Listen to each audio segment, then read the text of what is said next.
Collection ಇದು 40% ಕೂಡ ನಮಗೆ ಕಲೆಕ್ಷನ್ಸ್ ಬರ್ತಾ ಇಲ್ಲ.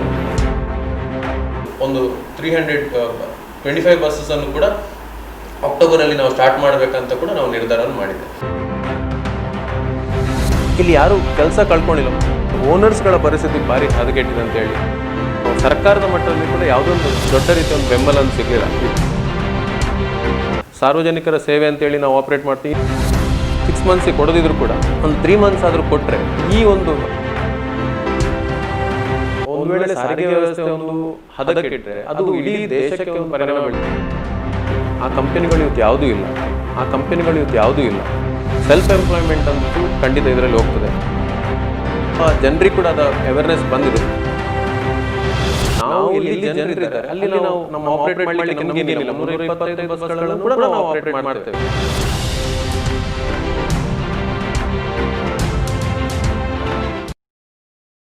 ನಮಸ್ಕಾರ ವೀಕ್ಷಕರೇ, ವಿವಿಧ ಕ್ಷೇತ್ರದಲ್ಲಿ ಸಾಧನೆ ಮಾಡಿದ ಗಣ್ಯರು ಹಾಗೂ ಪ್ರತಿಭೆಗಳ ಅನಾವರಣ, ಪ್ರಸ್ತುತ ವಿದ್ಯಮಾನಗಳ ಸಮಸ್ಯೆ, ವಿಮರ್ಶೆ ಮತ್ತು ಭರವಸೆ ಇವೆಲ್ಲದರ ಪ್ರತಿಬಿಂಬವೇ ನ್ಯೂಸ್ ಟೈಮ್ ಅತಿಥಿ ವಿಶೇಷ ಕಾರ್ಯಕ್ರಮ.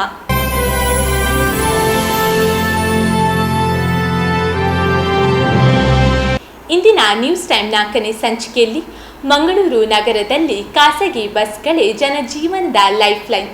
ಸುಮಾರು 350ಕ್ಕಿಂತ ಹೆಚ್ಚು ಬಸ್ಸುಗಳು ನಗರದ ವಿವಿಧ ಕಡೆಗಳಿಗೆ ಸಂಚರಿಸುತ್ತದೆ. ಆದರೆ ಕೆಲ ದಿನಗಳ ಹಿಂದೆ ಕಣ್ಣಿಗೆ ಕಾಣದ ವೈರಸ್ ಹಾವಳಿಯಿಂದಾಗಿ ಸರವೇಗದಲ್ಲಿ ಸಾಗುತ್ತಿದ್ದ ಜನಜೀವನ ಇದೀಗ ನಿಧಾನ ಗತಿಯಲ್ಲಿ ಸಾಗುತ್ತಿದೆ.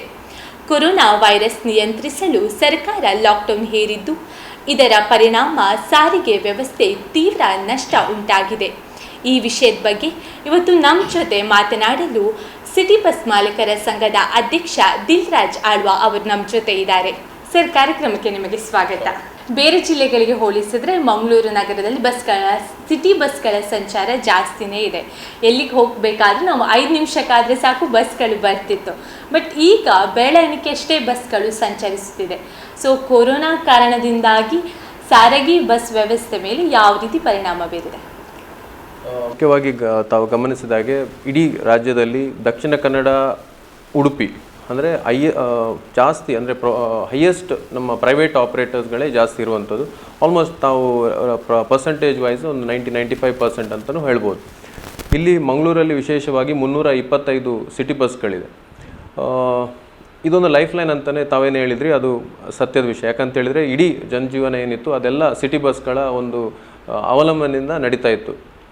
ಇಲ್ಲಿ ಈಗ ಕೋವಿಡ್ ಆದಮೇಲೆ ಅಂದರೆ ಮಾರ್ಚಲ್ಲಿ ನಮ್ಮ ಏನು ಲಾಕ್ಡೌನ್ ಆಯಿತು, ಅದಾದಮೇಲೆ ನಾವು ಜೂನಲ್ಲಿ ನಮ್ಮ ಸರ್ವಿಸ್ಗಳನ್ನು ನಾವು ಸ್ಟಾರ್ಟ್ ಮಾಡಿದ್ವಿ. ಸೊ ಜೂನಲ್ಲಿ ಸ್ಟಾರ್ಟ್ ಮಾಡುವಾಗ ನಮಗೆ ಗೊತ್ತಿತ್ತು ಈ ಪ್ಯಾಸೆಂಜರ್ ಮೂವ್ಮೆಂಟ್ ತುಂಬ ಕಮ್ಮಿ ಇರ್ತದೆ ಅಂತೇಳಿ. ಸೊ ನಾವು ಆಗ ಒಂದು 120 ಬಸ್ಗಳನ್ನು ನಾವು ಮಾರ್ಗಕ್ಕೆ ಇಳಿಸಿದ್ವಿ. ಸೊ ಜೂನ್ ಒಂದು ತಿಂಗಳಲ್ಲಿ ನಾವು ಮತ್ತೆ ಜುಲೈಯಲ್ಲಿ ಇನ್ನೊಂದು 50-60 ಜಾಸ್ತಿ ಮಾಡಬೇಕಂತ ಹೇಳೋ ಒಂದು ನಿಟ್ಟಿನಲ್ಲಿ ಅದನ್ನು ಆ ಒಂದು ವಿಷನ್ನ ಇಟ್ಕೊಂಡಿದ್ವಿ. ಮತ್ತೇನಾಯ್ತು ಅಲ್ಲಿ ಅಂತ ಹೇಳಿದರೆ ಮತ್ತೆ ಲಾಕ್ಡೌನ್ ಆಯಿತು. ಸೊ ಲಾಕ್ಡೌನ್ ಆಗುವಾಗ ಮತ್ತೆ ಪ್ಯಾಸೆಂಜರ್ಗಳ ಮೂವ್ಮೆಂಟ್, ರೈಡರ್ಶಿಪ್ ತುಂಬ ಕಮ್ಮಿ ಆಯಿತು. ಸೊ ಈಗಿನ ಹಂತದಲ್ಲಿ ಈಗ ಆಲ್ಮೋಸ್ಟ್ ನಾವು ಸೆಪ್ಟೆಂಬರಿಗೆ ಬಂದಿದ್ದೇವೆ. ಸೊ ಈಗ ನಾವು ಒಂದು 225 ಬಸ್ಗಳು ನಾವು ನಮ್ಮ ನಗರದಲ್ಲಿ ಈಗ ಓಡಾಡ್ತೇವೆ. ಸಿಟಿ ಬಸ್ಗಳು ನಾನು ಹೇಳ್ತಾ ಇರೋದು. ಸರ್ವಿಸ್ ಬಸ್ಸು ಇನ್ನಷ್ಟು ಒಂದು 60-75%ಗಳು ಮಾರ್ಗದಲ್ಲಿದೆ.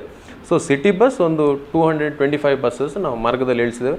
ಮುಂದಿನ ದಿನಗಳಲ್ಲಿ ಅಂದರೆ ಅಕ್ಟೋಬರಲ್ಲಿ ನನ್ನ ಒಂದು ಅನಿಸಿಕೆ ಏನಂತ ಹೇಳಿದರೆ, ಅದು ಈಗ ತಾವು ಕೇಳಿದರೆ ಯಾವ ರೀತಿ ಪರಿಣಾಮ ಆಗಿದೆ ಅಂತ ಹೇಳಿದರೆ, ನಮ್ಮ ಇನ್ಕಮ್ ಇದೆ ಅದೊಂದು ಆಲ್ಮೋಸ್ಟ್ ಒಂದು ನಮ್ಮ ಮೊದಲಿನ ಕಲೆಕ್ಷನ್ ಇದು 40% ಕೂಡ ನಮಗೆ ಕಲೆಕ್ಷನ್ಸ್ ಬರ್ತಾ ಇಲ್ಲ.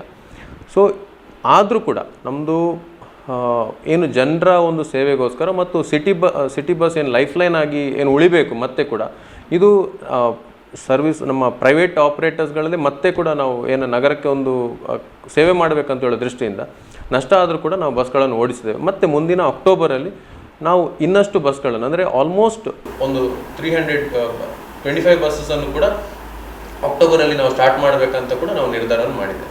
ಇಷ್ಟು ಜನ ಕೆಲಸ ಕಳೆದುಕೊಂಡಿದ್ದಾರೆ. ಕೆಲಸ ತಾವು ಈಗ ಲೇಬರ್ಸ್ಗಳ ಇಶ್ಯೂಸು ಖಂಡಿತ ಇದೆ, ಇಲ್ಲ ಅಂತ ನಾನು ಹೇಳೋದಿಲ್ಲ. ಈಗ ನೋಡಿ 325 ಬಸ್ಗಳಲ್ಲಿ ನಾವು 200 ಬಸ್ಗಳನ್ನು ಓಡಿಸ್ತಾ ಇದ್ದೇವೆ. ಸೊ ಒಂದು ಬಸ್ಗಳಲ್ಲಿ ನಾವು ಒಂದು 4 ಅಂದರೆ 2 ಡ್ರೈವರ್ಸ್ 2 ಕಂಡಕ್ಟರ್ಸ್ ಮೊದಲಿನ ಒಂದು ರೇಷಿಯೋದ ಪ್ರಕಾರ ಇದೆ.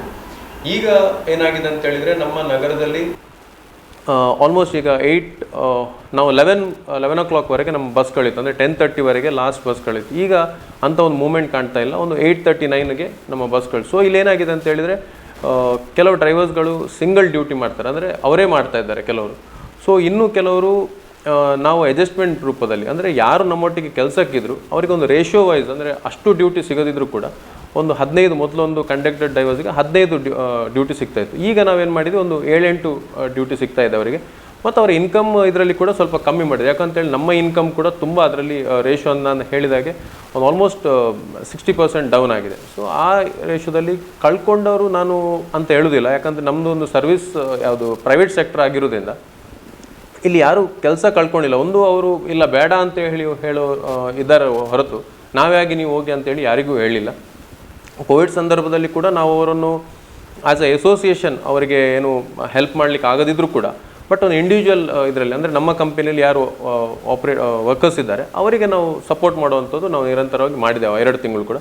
ಈಗಲೂ ಕೂಡ ನಾವು ಮಾಡ್ತಾಯಿದ್ದೇವೆ. ಮುಖ್ಯವಾಗಿ ಇಲ್ಲಿ ಕೆಲಸದಾರ ಇದಾಗಿದ ಹೊರತು ಅವರಿದ್ದಾರೆ, ಅದೊಂದು ಏನೋ ಒಂದು ಚೌಕಟ್ಟಲ್ಲಿ ಹೋಗ್ತಾ ಉಂಟು. ಬಟ್ ಓನರ್ಸ್ಗಳ ಪರಿಸ್ಥಿತಿ ಭಾರಿ ಹದಗೆಟ್ಟಿದೆ ಅಂತ ಹೇಳಲಿಕ್ಕೆ ನಾನು ಬಯಸ್ತೇನೆ. ಯಾಕಂತೇಳಿದರೆ ಇಲ್ಲಿ EMI ಆಗಿರ್ಬೋದು, ಟ್ಯಾಕ್ಸ್ ಆಗಿರ್ಬೋದು, ಇನ್ಶೂರೆನ್ಸ್, ಇದನ್ನೆಲ್ಲ ಕಟ್ಕೊಂಡು ಅವರ ಬದುಕು ಒಂದು ಸ್ವಲ್ಪ ಕಷ್ಟಕರವಾಗಿದೆ. ಟ್ರಿಪ್ ಕಟ್ ಆಗ್ತಾ ಇದೆ ಮತ್ತು ಏನು ಪ್ಯಾಸೆಂಜರ್ಗಳ ಮೂವ್ಮೆಂಟ್ ಅದು ಕಮ್ಮಿ ಆಗಿದೆ.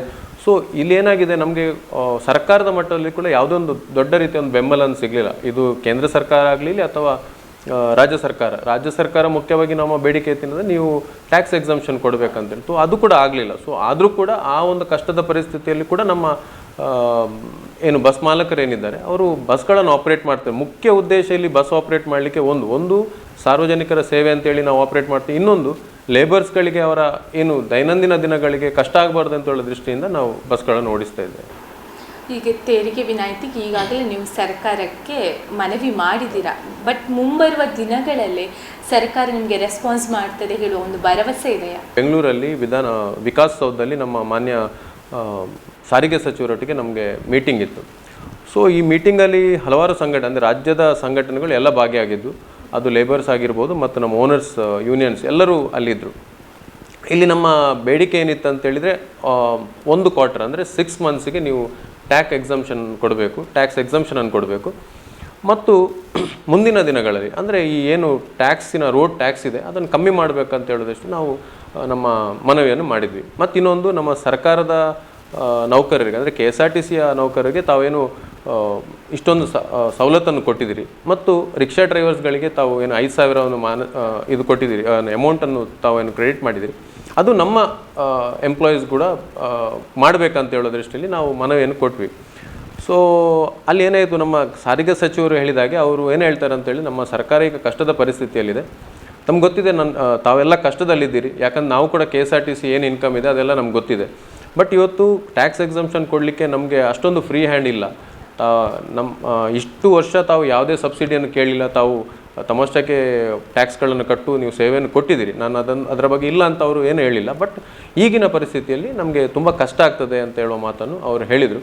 ಬಟ್ ನಮಗೇನೋ ಒಂದು ಭರವಸೆ ಏನಂತ ಹೇಳಿದರೆ, ಒಂದು 6 ಮಂತ್ಸಿಗೆ ಕೊಡೋದಿದ್ರು ಕೂಡ ಒಂದು 3 ಮಂತ್ಸ್ ಆದರೂ ಕೊಟ್ಟರೆ ಈ ಒಂದು ಏನು ಸಾರಿಗೆ ಏನು ಇಲಾಖೆ ಇದೆ, ಅಂದರೆ ನಮ್ಮ ಪ್ರೈವೇಟ್ ಆಪ್ರೇಟರ್ಸ್ಗೆ ತುಂಬ ಒಂದು ಭರವಸೆ ಮೂಡಲಿಕ್ಕೆ ಒಂದು ಸರ್ಕಾರದ ಮಟ್ಟಿಗೆ ಒಂದು ಸಾಧ್ಯ ಆಗ್ತದೆ ಅಂತ ಹೇಳಲಿಕ್ಕೆ ನಾನು ಬಯಸ್ತೇನೆ.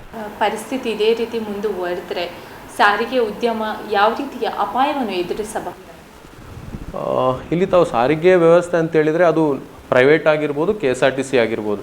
ಪ್ರೈವೇಟ್ ಅವ್ರದ್ದು ತಮ್ಗೆ ಗೊತ್ತು, ನಾವೆಲ್ಲರೂ EMI ಮುಖಾಂತರ ನಮ್ಮ ಬಿಸ್ನೆಸ್ಸನ್ನು ಮಾಡಿರುವಂಥದ್ದು. ಇಲ್ಲಿ ಇನ್ನೂ ಕೇಂದ್ರ ಸರ್ಕಾರಕ್ಕೆ ನಮ್ಮ ಮನವಿ ಏನಂತೇಳಿ, ಈ ಮಾನಿಟರಿಯಮನ್ನು ತಾವು ಜಾಸ್ತಿ ಮಾಡಬೇಕು, ಇನ್ನೂ 6 ತಿಂಗಳು ನಮ್ಗೆ ಕೊಡಬೇಕಂತೇಳಿ. ಸೊ ಅದು ಕೂಡ ನಮಗೇನು ಬರಲಿಲ್ಲ. ಇವತ್ತಿನ ಸುಪ್ರೀಂ ಕೋರ್ಟ್ನ ಜಡ್ಜ್ಮೆಂಟ್ ಪ್ರಕಾರ ಏನೋ ಈ ತಿಂಗಳವರೆಗೆ ನಮಗೆ ಮತ್ತೊಂದು ಎಕ್ಸ್ಟೆನ್ಷನನ್ನು ಕೊಟ್ಟಿದ್ದಾರೆ EMI ವಿಷಯದಲ್ಲಿ. ಇಲ್ಲಿ ಸಾರಿಗೆ ವ್ಯವಸ್ಥೆಯ ಇಡೀ ಒಂದು ವ್ಯವಸ್ಥೆ ಏನಿದೆ, ಅದು ಒಂದು ವೇಳೆ ಸಾರಿಗೆ ವ್ಯವಸ್ಥೆ ಒಂದು ಹದಕೆಟ್ಟರೆ ಅದು ಇಡೀ ದೇಶಕ್ಕೆ ಒಂದು ಪರಿಣಾಮ ಬೀಳಿದೆ. ಯಾಕಂತೇಳಿದರೆ ಜಾಸ್ತಿ ಜನ ತಮ್ಮ ಸ್ವಂತ ವಾಹನಕ್ಕೆ ಹೋಗ್ತಾರೆ. ಸೊ ಹೋದರೆ ತಮ್ಮ ಏನು ಎಕ್ಸ್ಪೋರ್ಟ್ ಇದೆ, ಅಂದರೆ ಈ ಡೀಸೆಲ್ನ ಇದೆ, ಅದು ಕೂಡ ಜಾಸ್ತಿ ಆಗ್ತದೆ. ಸೊ ಪಬ್ಲಿಕ್ ಸರ್ವಿಸನ್ನು ತಾವು ಜಾಸ್ತಿ ಮಾಡಲಿಕ್ಕೆ ಸರ್ಕಾರದ ಮಟ್ಟದಲ್ಲಿ ಒಂದು ಭರವಸೆ ಮೂಡಿಸುವಂಥ ಒಂದು ಪ್ರಯತ್ನಗಳು ಆಗಲೇಬೇಕು. ಇದು ಒಂದು ವೇಳೆ ಆಗದಿದ್ದರೆ ಈಗಲೂ ತಾವು ನೋಡ್ಬೋದು, ಮಂಗಳೂರಲ್ಲಿ, ವಿಶೇಷವಾಗಿ ಮಂಗಳೂರಲ್ಲಿ ತಮ್ಮ ಮುಂದಿನ ಅಂದರೆ ಈ ಓಲ್ಡ್ ಇದರಲ್ಲಿ ಹಲವಾರು ಕಂಪನಿಗಳಿತ್ತು. ಆ ಕಂಪನಿಗಳು ಇವತ್ತು ಯಾವುದೂ ಇಲ್ಲ. ಈಗ CPC ಆಗಿರ್ಬೋದು, ಅಥವಾ ಹನುಮಾನ್ ಮೋಟರ್ಸ್ ಆಗಿರ್ಬೋದು, ನಮ್ಮ ಶಂಕರ್ ವಿಠಲ್ ಆಗಿರ್ಬೋದು, SCS ಆಗಿರ್ಬೋದು, ಇಂಥದ್ದು ಯಾವುದೇ ತಾವು ಕಂಪನಿಯನ್ನು ನೋಡಲಿಕ್ಕೆ ಸಾಧ್ಯ ಇಲ್ಲ. ಈಗ ಏನಿದ್ರು ಎಲ್ಲ ಸಿಂಗಲ್ ಆಪ್ರೇಟರ್ಸ್ಗಳು. ಒಂದು 50 ಬಸ್ ಅಂದರೆ ಒಂದು ಫ್ಲೀಟ್ ಆಪ್ರೇಟರ್ ಅಂದರೆ ಒಂದು ಜಾಸ್ತಿ ಅಂತೇಳಿ ಒಂದು 2-3 ಕಂಪನಿಗಳು 50-60 ಬಸ್ಗಳನ್ನು ಇಟ್ಟಿರುವಂಥದ್ದು ಬಿಟ್ಟರೆ ಮತ್ತು ಎಲ್ಲವೂ ಸಿಂಗಲ್ ಆಪ್ರೇಟರ್ಗಳೇ ಇರುವಂಥದ್ದು. ಸೊ ಇದರಲ್ಲಿ ಏನಾಗ್ತದೆ, ಒಂದು ಸೆಲ್ಫ್ ಎಂಪ್ಲಾಯ್ಮೆಂಟ್ ಏನಾದರೂ ಸಾರಿಗೆ ವ್ಯವಸ್ಥೆ ಇನ್ನೂ ಇದೇ ಹಂತದಲ್ಲಿ ಹೋದರೆ ಸೆಲ್ಫ್ ಎಂಪ್ಲಾಯ್ಮೆಂಟ್ ಅಂತೂ ಖಂಡಿತ ಇದರಲ್ಲಿ ಹೋಗ್ತದೆ. ನಾವಂತೂ ಓನರ್ಸ್ಗಳು ಇದನ್ನು ಸಾಧ್ಯ ಆಗ್ತಾ ಇಲ್ಲ, ಬಸ್ಗಳನ್ನು ಓಡಿಸಲಿಕ್ಕೆ ಸಾಧ್ಯ ಇಲ್ಲದಿದ್ರು ಕೂಡ ಮತ್ತೆ ದೇಶಕ್ಕೆ ಹೊರೆಯಾಗುವಂಥದ್ದೇ ಇದೆ. ನಾವು ಯಾರು ಇವತ್ತೇನು ದೇಶದ ಪ್ರಧಾನಮಂತ್ರಿಯವರು ಕರೆ ಕೊಡ್ತಾರೆ ಆತ್ಮನಿರ್ಭರ್ ಭಾರತ ಆಗಬೇಕಂತೇಳಿ. ಸೊ ನಾವಂತೂ ಈ ಆತ್ಮನಿರ್ಭರ್ ಭಾರತದಲ್ಲಿ ಇಷ್ಟು ವರ್ಷ ಅಂದರೆ ನಮ್ಮ ಮಂಗಳೂರಲ್ಲಿ ನೀವು ಹೇಳಿದರೆ 100 ವರ್ಷದ ಇತಿಹಾಸ ಇರುವಂಥ ಒಂದು ಸಾರಿಗೆ ವ್ಯವಸ್ಥೆ. ಸೊ ಇಷ್ಟು ವರ್ಷ ನಾವು ಯಾವುದೇ ಸರ್ಕಾರದ ಸಬ್ಸಿಡಿ ಆಗಲಿ ಯಾವುದೇ ಪಡ್ಕೊಳ್ಳದೆ ಇಷ್ಟು ವರ್ಷ ಇಷ್ಟು ಎಂಪ್ಲಾಯ್ಮೆಂಟ್ ಜನ್ರೇಷನ್ ಮಾಡಿ, ಅಂದರೆ ಮಂಗಳೂರಲ್ಲಿ ತಾವು ಗಮನಿಸಿದರೆ ಇಡೀ ರಾಜ್ಯದಲ್ಲಿ ಅಂದರೆ ಖಾಲಿ ಸ್ಟೇಜ್ ಕ್ಯಾರೇಜ್ ಬಸ್ಗಳಲ್ಲಿ 7-8 ಲಕ್ಷ ಜನರಿಗೆ ನಾವು ಡೈರೆಕ್ಟ್ ಎಂಪ್ಲಾಯ್ಮೆಂಟ್ ಕೊಡುವಂಥದ್ದು ನಾವು ಮಾಡಿದ್ದೇವೆ. ಸೊ ಇದರ ಪರಿಣಾಮ ಅಂತೂ ಅಂದರೆ ಸರ್ಕಾರದ ಮಟ್ಟಿಗೆ ಅಥವಾ ದೇಶದ ಮಟ್ಟಿಗೆ ಕೂಡ ಒಂದು ಒಳ್ಳೆಯ ಪರಿಣಾಮ ಆಗಲಿಕ್ಕಿಲ್ಲ ಅಂತ ಹೇಳಿದ್ರು. ಈಗ ಹೆಚ್ಚಿನ ಜನರು ಅವರ ಸ್ವಂತ ವಾಹನದಲ್ಲಿ ಸಂಚರಿಸುವುದೇ ಜಾಸ್ತಿ ಆಗಿದೆ. ಇದೇ ಒಂದು ಈ ರೀತಿಯಾದ ಸಾರಿಗೆ ವ್ಯವಸ್ಥೆ ಮೇಲೆ ಯಾವ ರೀತಿ ಪೆಟ್ಟು ಬೀರ್ತದೆ ಹೀಗೆ ಜನರು ಮುಂದುವರೆದ್ರೆ?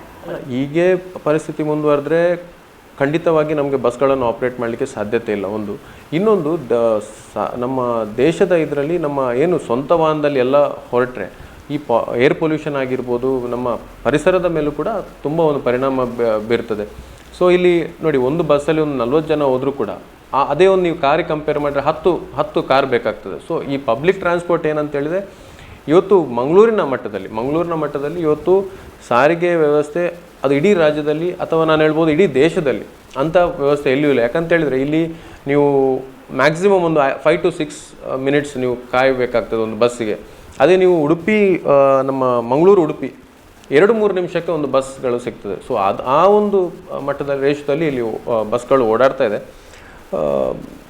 ಸೊ ಸರ್ಕಾರದ ಕೂಡ ಈ ಒಂದು ಸಾರಿಗೆ ವ್ಯವಸ್ಥೆ ಏನಾದರೂ ಸಪೋರ್ಟ್ ಸಿಗದಿದ್ದರೆ ಕೂಡ ಮತ್ತೆ ಸಾರಿಗೆಯ ನಮ್ಮ ಪ್ರೈವೇಟ್ ಆಗಿರ್ಬೋದು KSRTC ಆಗಿ ಯಾರಿಗೂ ಕೂಡ ಸರ್ಕಾರ ಕೂಡ ಒಂದು ಭಾರಿ ಕಷ್ಟಕರವಾದ ಪರಿಸ್ಥಿತಿಯಲ್ಲಿ ಇರ್ತದೆ ಅಂತ ಹೇಳಲಿಕ್ಕೆ ನಾನು ಬಯಸ್ತೇನೆ. ಯಾಕಂದರೆ ಸ್ವಂತ ವಾಹನ ಯೂಸ್ ಮಾಡಿದರೆ ಕೂಡ ನಾವು ಅದನ್ನು ನಮ್ಮ ಸಾರಿಗೆ ವ್ಯವಸ್ಥೆ ಏನಿದೆ ಸರ್ಕಾರ ಹೇಳಬೇಕಾಗ್ತದೆ, ಜನರು ಬಸ್ಗಳನ್ನು ಪಬ್ಲಿಕ್ ಟ್ರಾನ್ಸ್ಪೋರ್ಟನ್ನು ಯೂಸ್ ಮಾಡಿ ಅಂತ ಹೇಳೋ ಒಂದು ಕ್ಯಾಂಪೇನ್ ಮಾಡಿಕೊಂಡು ಇದು ಜನರಿಗೆ ಮುಟ್ಟುವಾಗಿ ಹೇಳಬೇಕಾಗ್ತದೆ ಅಂತ ಹೇಳುವ ನನ್ನ ಒಂದು ಅನಿಸಿಕೆ. ಯಾಕಂದರೆ ಈಗ ಹೆಚ್ಚಾಗಿ ಕೊರೋನಾ ಭಯದಿಂದಾಗಿ ಬಸ್ಸಲ್ಲಿ ಹೋದರೆ ಅಲ್ಲಿ ಹರಡುವ ಸಾಧ್ಯತೆ ಜಾಸ್ತಿ ಇದೆ. ತುಂಬ ಜನ ಬರ್ತಾರೆ, ಜನಸಂದಣಿ ಇರ್ತದೆ. ಹಾಗಿರುವಾಗ ಎಲ್ಲರೂ ಹೆಚ್ಚಾಗಿ ಖಾಸಗಿ ವಾಹನ ನಮ್ಮ ವಾಹನದಲ್ಲೇ ಹೋದರೆ ಸೇಫ್ ಇರ್ತದೆ ಹೇಳೋ ಒಂದು ಭಾವನೆ ಖಂಡಿತ ಇದೆ. ಅಲ್ಲ, ಈಗಿನ ಟ್ರೆಂಡ್ ಅದೇ ಆ ರೀತಿಯಲ್ಲಿ ಹೋಗ್ತಾ ಇದೆ. ಬಟ್ ನಾವು ಕೂಡ ಸೇಫ್ಟಿಯ ವಿಷಯದಲ್ಲಿ ನಾವು ಕೂಡ ಓವರ್ ಕ್ರೌಡ್ ಆಗಲಿಕ್ಕೆ ನಮಗೂ ಕೂಡ ಮನಸ್ಸಿಲ್ಲ. ಯಾಕಂತ ಹೇಳಿದರೆ ಫಸ್ಟ್ ಆಫ್ ಆಲ್ ಸೇಫ್ಟಿ ಮುಖ್ಯ. ಈಗ ಈಗಿನ ಹಂತದಲ್ಲಿ ಅವರ ಸ್ವಂತ ವಾಹನದಲ್ಲಿ ಓಡಾಡ್ತಿರೋದು ಅವರ ಸೇಫ್ಟಿಗೋಸ್ಕರ ಮತ್ತು ಶೇರಿಂಗ್ ಮಾಡ್ತಾರೆ, ಅದೆಲ್ಲ ನಡೀತಾ ಇದೆ. ನೋಡಿ, ಮುಖ್ಯವಾಗಿ ನಮ್ಮ ಏನು ಸರ್ಕಾರದ ಗೈಡ್ಲೈನ್ಸ್ ಇದೆ, ಮುಖ್ಯವಾಗಿ ಮಾಸ್ಕ್ ಹಾಕ್ಕೊಳ್ಬೇಕು ಮತ್ತು ಇನ್ನೊಂದು ಸ್ಯಾನಿಟೈಸ್ ಮಾಡಬೇಕು, ಇದನ್ನು ಮಾಡಿದ್ದೇವೆ. ಮತ್ತು ಇನ್ನೊಂದು ಮುಖ್ಯವಾಗಿ ಸರ್ಕಾರದ ಗೈಡ್ಲೈನ್ಸ್ ಏನಿತ್ತು ಅಂತೇಳಿದರೆ ಸೋಷಿಯಲ್ ಡಿಸ್ಟೆನ್ಸ್ ಮೇಂಟೈನ್ ಮಾಡಬೇಕು. ಅದು ಪ್ರಾಕ್ಟಿಕಲಿ ಆಗಿ ಅದು ಇಂಪಾಸಿಬಲ್. ಯಾಕಂತೇಳಿ ಒಂದು ಸಿಟಿ ಬಸ್ಸಲ್ಲಿ ಈಗ ನಾಳೆ ಟ್ರೈನ್ ಸ್ಟಾರ್ಟ್ ಆದರೆ ಸೋಷಿಯಲ್ ಡಿಸ್ಟೆನ್ಸಿಂಗ್ ಮೇಂಟೈನ್ ಮಾಡಿ ಅಂತ ಹೇಳಿದರೆ ನನ್ನ ಲೆಕ್ಕ ಈಗ ಏನು ಮುಂಬೈ ಅಂತ ಒಂದು ನಗರದಲ್ಲಿ ನಾವು ಸೋಷಿಯಲ್ ಡಿಸ್ಟೆನ್ಸಿಂಗ್ ಮಾಡಬೇಕಂತ ಹೇಳಿದರೆ ಇಂಪಾಸಿಬಲ್. ಸೊ ಅದೇ ರೀತಿ ಅಲ್ಲಿ ಏನು ಟ್ರೈನ್ ಮುಂಬೈಯ ಲೈಫ್ ಲೈನ್, ಅದೇ ರೀತಿ ಈ ಬಸ್ಗಳೇನಿದೆ ಈಗ ಮಂಗಳೂರಿನ ಲೈಫ್ ಲೈನ್. ಸೊ ಅಲ್ಲಿ ಸಿಟಿ ಬಸ್ಸಲ್ಲಿ ನಾವು ಸೋಷಿಯಲ್ ಡಿಸ್ಟೆನ್ಸಿಂಗ್ ಮೇಂಟೈನ್ ಮಾಡಬೇಕು ಅಂತ ಹೇಳೋದು ಕಷ್ಟಕರ. ಬಟ್ ಮಾಸ್ಕ್ ಹಾಕ್ಕೊಳ್ಬೇಕು, ತಮ್ಮ ಸೇಫ್ಟಿ ಏನಿರ್ಬೋದು. ಈಗ ನಾವು ಸ್ಯಾನಿಟೈಸರ್ ಕೊಡೋಕ್ಕಿಂತ ಬದಲು ತಾವೇ ಅಂದರೆ ಯಾರು ಪಬ್ಲಿಕ್ಸ್ ಇದ್ದಾರೆ ಅಥವಾ ನಮ್ಮ ಪ್ಯಾಸೆಂಜರ್ಸ್ ಇದ್ದಾರೆ ಅವರೇ ಸ್ಯಾನಿಟೈಸರ್ ಆಗಿರ್ಬೋದು. ಮತ್ತು ಈಗ ಕೊರೋನಾದ ಒಂದು ಏನು ಹಲವಾರು ಚೇಂಜಸ್ ಇದೆ, ಅಂದರೆ ಜನರು ಕೂಡ ಅದರೊಟ್ಟಿಗೆ ಬದುಕಬೇಕಂತ ಹೇಳೋ ಒಂದು ಇದರಲ್ಲಿ ಇದ್ದಾರೆ. ಸೊ ಏನೋ ಒಂದು ಚೇಂಜಸ್ ಈಗ ಮೊದಲು ಸ್ಯಾನಿಟೈಸೇಷನ್ ಅಷ್ಟು ಇಂಪಾರ್ಟೆಂಟ್ ಅಂತ ಇತ್ತು. ಈಗ ಒಂದು ಸ್ವಲ್ಪ ಜನರಿಗೆ ಕೂಡ ಅದು ಅವೇರ್ನೆಸ್ ಬಂದಿದೆ. ಕೆಲವು ಡಾಕ್ಟರ್ಸ್ಗಳ ಅಭಿಪ್ರಾಯ ಏನಂತೇಳಿ ಸ್ಯಾನಿಟೈಸರ್ ಒಳ್ಳೆಯದಲ್ಲ ಅಂತ ಹೇಳ್ತಾರೆ. ಸೊ ಮುಖ್ಯವಾಗಿ ಮಾಸ್ಕಿನ ವಿಷಯದಲ್ಲಿ ತಾವು ಕಂಪಲ್ಸರಿಯಾಗಿ ಮಾಸ್ಕ್ ಹಾಕ್ಕೊಂಡ್ರೆ ಇದನ್ನೊಂದು ಅಂದರೆ ಈ ಕೊರೋನಾದ ಬಗ್ಗೆ ಇರುವ ಹೆದರಿಕೆಯನ್ನು ಹೋಗಲಾಡಿಸ್ಬೋದು ಅಂತ. ಲಾಕ್ಡೌನ್ ಹಂತವಾಗಿ ತೆರವುಗೊಳಿಸಿದ್ದಾರೆ, ಆದರೂ ಸಿಟಿ ಬಸ್ಗಳ ಸಂಚಾರ ನಗರದಲ್ಲಿ ಕಮ್ಮಿ ಇದೆ. ಹೀಗಿರುವಾಗ ಸರ್ಕಾರ ಮತ್ತು ಜನರು ಯಾವ ರೀತಿ ಬೆಂಬಲ ನೀಡಬೇಕು ಹೇಳಿ ನೀವು ಬಯಸ್ತಾ ಇದ್ದೀರಾ? ತಾವೇಳಿದ ಸಿಟಿ ಬಸ್ಗಳ ಸಂಚಾರ ಕಮ್ಮಿ ಇದೆ ಅಂತೇಳಿ ಅದನ್ನು ನಾನು ಒಪ್ಪಲಿಕ್ಕೆ ರೆಡಿ ಇಲ್ಲ. ಯಾಕಂತೇಳಿದರೆ ನಾವು ಎಲ್ಲಿ ಜನರಿದ್ದಾರೆ ಅಲ್ಲಿ ನಾವು ನಮ್ಮ ಆಪ್ರೇಟ್ ಮಾಡಲಿಕ್ಕೆ ನಮಗೇನಿಲ್ಲ, 325 ಬಸ್ಗಳನ್ನು ಕೂಡ ನಾವು ಆಪ್ರೇಟ್ ಮಾಡ್ತೇವೆ. ಬಟ್ ಇಲ್ಲಿ ಏನಾಗಿದೆ, ಜನರ ಸಂಖ್ಯೆ, ಆ ರೈಡರ್ಶಿಪ್ ತಾವೇನು ಹೇಳ್ತೀರಿ ಅಂದರೆ ಮುಖ್ಯವಾಗಿ ಬೆಳಿಗ್ಗೆ ಮತ್ತು ಸಂಜೆ, ಅಂದರೆ ಯಾರು ಕೆಲಸಕ್ಕೆ ಹೋಗ್ಲಿಕ್ಕಿದ್ದಾರೆ ಅವರು ನಿರಂತರವಾಗಿ ಹೋಗಲೇಬೇಕು, ಅವರು ನಮ್ಮ ಬಸ್ಗಳನ್ನು ಉಪಯೋಗಿಸ್ತಾರೆ. ಮತ್ತು ದೇವಸ್ಥಾನಗಳು ಈಗ ಕ್ಲೋಸ್ ಆಗಿದೆ, ಅಷ್ಟೊಂದು ರಶ್ ಇಲ್ಲ, ಕಾರ್ಯಕ್ರಮಗಳಿಲ್ಲ, ಸೊ ಸ್ಕೂಲ್ಗಳಿಲ್ಲ.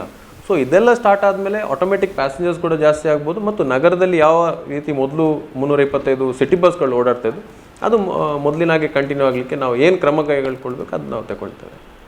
ಕೋವಿಡ್-19 ನಗರ ಸಾರಿಗೆ ವ್ಯವಸ್ಥೆ ಯಾವೆಲ್ಲ ಸಮಸ್ಯೆಗಳನ್ನು ಎದುರಿಸುತ್ತಿದೆ ಎಂದು ಸಂಪೂರ್ಣ ಮಾಹಿತಿ ನೀಡಿದ ಸಿಟಿ ಬಸ್ ಮಾಲಕರ ಸಂಘದ ಅಧ್ಯಕ್ಷ ದಿಲ್ರಾಜ್ ಆಳ್ವ ಅವರಿಗೆ ಧನ್ಯವಾದಗಳು.